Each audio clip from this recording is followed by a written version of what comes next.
भगवान विष्णु के पुत्रों के नाम आनंद, कर्दम, श्रीद और चिक्लित। विष्णु ने ब्रह्मा के पुत्र भृगु की पुत्री लक्ष्मी से विवाह किया था।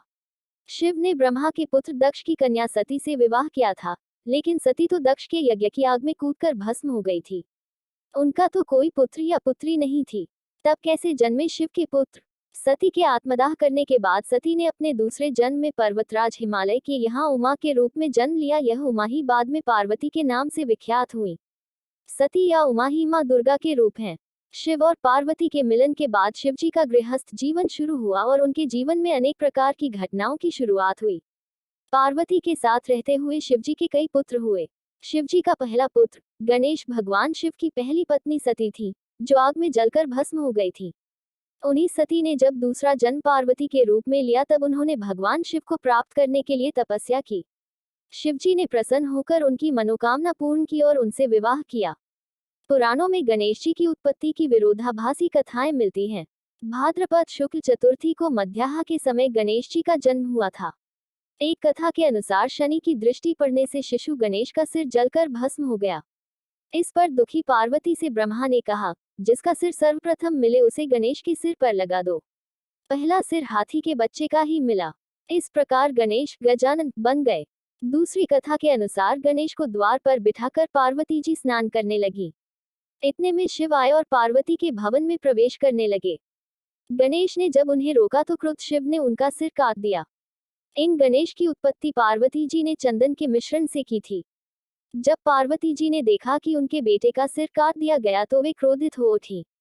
उनके क्रोध को शांत करने के लिए भगवान शिव ने एक हाथी के बच्चे का सिर गणेश जी के सिर पर लगा दिया और वह जी उठा। शिवजी का दूसरा पुत्र कार्तिकेय, शिव के दूसरे पुत्र कार्तिकेय को सुब्रमण्यम, मुरुगन और स्कंद भी कहा जाता है। उनके जन्म की कथा भी विचित्र है। कार्तिकेय की पूजा मुख्यतः दक्षिण भारत में होती है। अरब में यजीदी जाति के लोग भी इन्हें पूजते हैं। ये उनके प्रमुख देवता हैं। उत्तरी ध्रुव के निकटवर्ती प्रदेश उत्तर कुरु के क्षेत्र विशेष में ही इन्होंने स्कंद नाम से शासन किया था। इनके नाम पर ही स्कंद पुराण है। एक कथा के अनुसार जब पिता दक्ष के यज्ञ में भगवान शिव की पत्नी सती कूदकर भस्म हो गईं, तब शिवजी विलाप करते हुए गहरी तपस्या में लीन हो गए।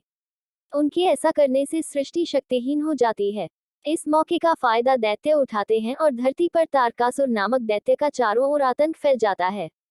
देवताओं को पराजय का सामना करना पड़ता है। चारों तरफ हाहाकार मच जाता है। तब सभी देवता ब्रह्मा जी से प्रार्थना करते हैं। तब ब्रह्मा जी कहते हैं कि तारक का अंत शिव पुत्र करेगा।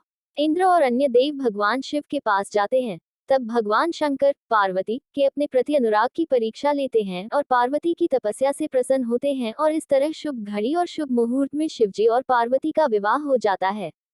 इस प्रकार कार्तिकेय का जन्म होता है। कार्तिकेय तारकासुर का वध करके देवों को उनका स्थान प्रदान करते हैं। पुराणों के अनुसार षष्ठी तिथि को कार्तिकेय भगवान का जन्म हुआ था, इसलिए इस दिन उनकी पूजा का विशेष महत्व है। दूसरी कथा के अनुसार कार्तिकेय का जन्म 6 अप्सराओं के 6 अलग अलग गर्भों से हुआ था और फिर वे 6 अलग अलग शरीर एक में ही मिल गए थे। शिवजी का तीसरा पुत्र सुकेश, शिव का एक तीसरा पुत्र था जिसका नाम था सुकेश। राक्षसों का प्रतिनिधित्व दोनों लोगों को सौंपा गया, हेति और प्रहेति। ये दोनों भाई थे। ये दोनों भी दैत्यों के प्रतिनिधि मधु और कैटब के समान ही बलशाली और पराक्रमी थे। प्रहेति धर्मात्मा था तो हेति को राजपाट और राजनीति में ज्यादा रुचि थी। राक्षस राज हेति ने अपने साम्राज्य विस्तार हेतु काल की पुत्री भया से विवाह किया। भया से उसके विद्युतकेश नामक एक पुत्र का जन्म हुआ। विद्युतकेश का विवाह संध्या की पुत्री सालकटनकटा से हुआ। माना जाता है कि सालकटनकटा व्यभिचारिणी थी। इस कारण जब उसका पुत्र जन्मा तो उसे लावारिस छोड़ दिया गया। विद्युतकेश ने भी उस पुत्र की ये जानकर कोई परवाह नहीं की कि यह न मालूम किसका पुत्र है। पुराणों के अनुसार भगवान शिव और मां पार्वती की उस अनाथ बालक पर नजर पड़ी और उन्होंने उसको सुरक्षा प्रदान की। इसका नाम उन्होंने सुकेश रखा। सुकेश ने गंधर्व कन्या देवूति से विवाह किया। देवूति से सुकेश के 3 पुत्र हुए, माल्यवान, सुमाली और माली। इन तीनों के कारण राक्षस जाति को विस्तार और प्रसिद्धि प्राप्त हुई। शिवजी का चौथा पुत्र जलंधर, शिवजी का एक चौथा पुत्र था जिसका नाम था जलंधर। जलंधर शिव का सबसे बड़ा दुश्मन बना। श्रीमद्देवी भागवत पुराण के अनुसार जलंधर असुर शिव का अंश था, लेकिन उसे इसका पता नहीं था। जलंधर बहुत ही शक्तिशाली असुर था। इंद्र को पराजित कर जलंधर तीनों लोकों का स्वामी बन बैठा था। यमराज भी उससे डरते थे। श्रीमद् देवी भागवत पुराण के अनुसार एक बार भगवान शिव ने अपना तेज समुद्र में फेंक दिया, इससे जलंधर उत्पन्न हुआ। माना जाता है कि जलंधर में अपार शक्ति थी और उसकी शक्ति का कारण थी उसकी पत्नी वृंदा। वृंदा के पतिव्रत धर्म के कारण सभी देवी देवता मिलकर भी जलंधर को पराजित नहीं कर पा रहे थे। जलंधर को इससे अपने शक्तिशाली होने का अभिमान हो गया और वह वृंदा के पतिव्रत धर्म की अवहेलना करके देवताओं के विरुद्ध कार्य कर उनकी स्त्रियों को सताने लगा। जलंधर को मालूम था कि ब्रह्मांड में सबसे शक्तिशाली कोई है तो वे हैं देवों के देव महादेव। जलंधर ने खुद को सर्वशक्तिमान रूप में स्थापित करने के लिए क्रमशः पहले इंद्र को परास्त किया और त्रिलोद्यपति बन गया। इसके बाद उसने विष्णु लोक पर आक्रमण किया। जलंधर ने विष्णु को परास्त कर देवी लक्ष्मी को विष्णु से छीन लेने की योजना बनाई। इसके चलते उसने बैकुंठ पर आक्रमण कर दिया। लेकिन देवी लक्ष्मी ने जलंधर से कहा कि हम दोनों ही जल से उत्पन्न हुए हैं, इसलिए हम भाई बहन हैं। देवी लक्ष्मी की बातों से जलंधर प्रभावित हुआ और लक्ष्मी को बहन मानकर बैकुंठ से चला गया। इसके बाद उसने कैलाश पर आक्रमण करने की योजना बनाई और अपने सभी असुरों को इकट्ठा किया और कैलाश जाकर देवी पार्वती को पत्नी बनाने के लिए प्रयास करने लगा। इससे देवी पार्वती क्रोधित हो गईं और तब महादेव को जलंधर से युद्ध करना पड़ा। लेकिन वृंदा के सतीत्व के कारण भगवान शिव का हर प्रहार जलंधर निष्फल कर देता था। अंत में देवताओं ने मिलकर योजना बनाई और भगवान विष्णु जलंधर का वेश धारण करके वृंदा के पास पहुंच गए। वृंदा भगवान विष्णु को अपना पति जलंधर समझकर उनके साथ पत्नी के समान व्यवहार करने लगी। इससे वृंदा का पतिव्रत धर्म टूट गया और शिव ने जलंधर का वध कर दिया। विष्णु द्वारा सतीत्व भंग किए जाने पर वृंदा ने आत्मदाह कर लिया। तब उसकी राख के ऊपर तुलसी का एक पौधा जन्म। तुलसी देवी वृंदा का ही स्वरूप है, जिसे भगवान विष्णु लक्ष्मी से भी अधिक प्रिय मानते हैं। भारत के पंजाब प्रांत में वर्तमान जलंधर नगर जलंधर के नाम पर ही है। जलंधर में आज भी असुरराज जलंधर की पत्नी देवी वृंदा का मंदिर मोहल्ला कोट किशनचंद में स्थित है। मान्यता है कि यहाँ एक प्राचीन गुफा थी जो सीधी हरिद्वार तक जाती थी। माना जाता है कि प्राचीन काल में इस नगर के आसपास 12 तालाब हुआ करते थे।